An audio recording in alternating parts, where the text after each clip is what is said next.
ક્યારે તમારા ચારિત્ર ઉપર કલંક ન લાગે એ ભક્તિનું મૂળ છે. તમારા ચારિત્ર ઉપર દાગ પડ્યો એ દિવસે માનજો કે આ તમારું જાજ કાણું છે અને એક વખત મજધારમાં ડૂબ્યા વગર રહેવાનું નથી. અને સંતોએ પણ કહ્યું છે, અરે માસીડા ઓઢી હલકાર મારે જાવ હારી માળવાને.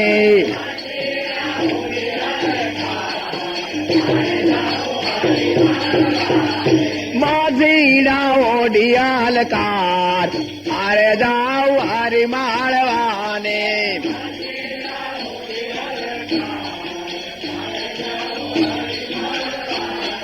હારી માળવાને વાલા પ્રભુ બાજવાને.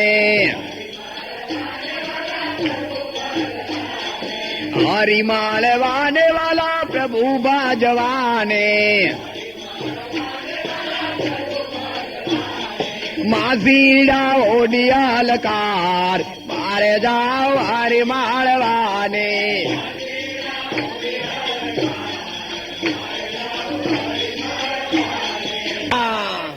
અને એટલા જ માટે સંતોએ આધ્યાત્મિક જગતમાં જઈને કહ્યું છે, આ તીરે ગંગા એટલે ગંગાનું નીર હતું કાળું અને ગંગાજીનું નીર હતું, જમનાજીનું નીર હતું કાળું અને ગંગાજીનું નીર હતું સફેદ.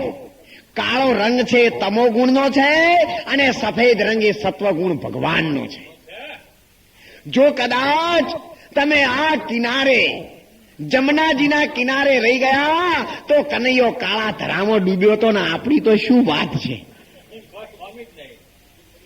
એટલા માટે એ કાળો ધરો છે એ જ આખું આ માયાનું મંડાણ છે.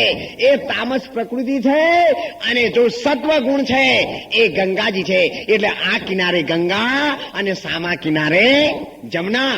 અરે આ જગતમાં સંતોએ દાખલો બેસાડી અને પોતાના દેહ તરફ આપતા કહ્યું કે ડાબી બાજુ ચંદ્ર ચાલન પણ ચાલે છે જમણા. એટલે ડાબી બાજુ ચંદ્ર નાડી છે અને જમણી બાજુ સૂર્ય નાડી છે. જો સૂર્ય નાડી એટલે જમના એના તરફ તમે રહી ગયા તો દક્ષિણાયનનો યોગ મળી અને લક્ષ 84 ચાલુ રહેશે. અને પિંગળા નાડીમાં જો ચંદ્ર નાડીના યોગમાં તમે ગયા તો માનજો કે તમે ગંગાજી તરફ ગયા છો, ભગવાનના શરણે ગયા છો અને લક્ષ 84 આવવું પડશે નહીં. અને એટલા માટે સંતોએ કીધું છે, ડાબી બાજુ ચંદ્ર ચાલે ભણ ચાલે છે જમણા.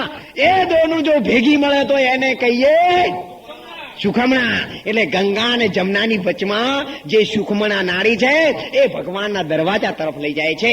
અહીંયા સંતોએ ભૌતિક જગતમાં આવી અને બતાવ્યું છે કે આ બાજુ જમના છે એનો રંગ કાળો છે, એક બાજુ ગંગા છે એનો રંગ સફેદ છે અને જમનાનો રંગ કાળો છે.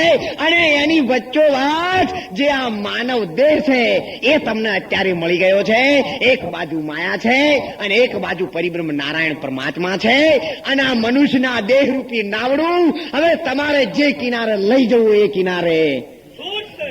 માટે જુઓ 3 યોગ થઈ ગયા. એક ભૌતિક જગતનો સિદ્ધાંત, આ કિનારે ગંગા અને સામા કિનારે જમના એ ભૌતિક જગતનો સિદ્ધાંત. આ દેહના ઉપર ઈંગળા અને પિંગળા સૂર્ય અને ચંદ્ર બંનેની વચ્ચે નાડી છે સુખમણા નાડી છે અને એ ગોકુળિયું ગામ છે. અહીંયા ઈશ્વર અને માયાની વચ્ચે માનવ દેહ એક ગોકુળિયું ગામ છે અને એક તરવાની નાવ છે.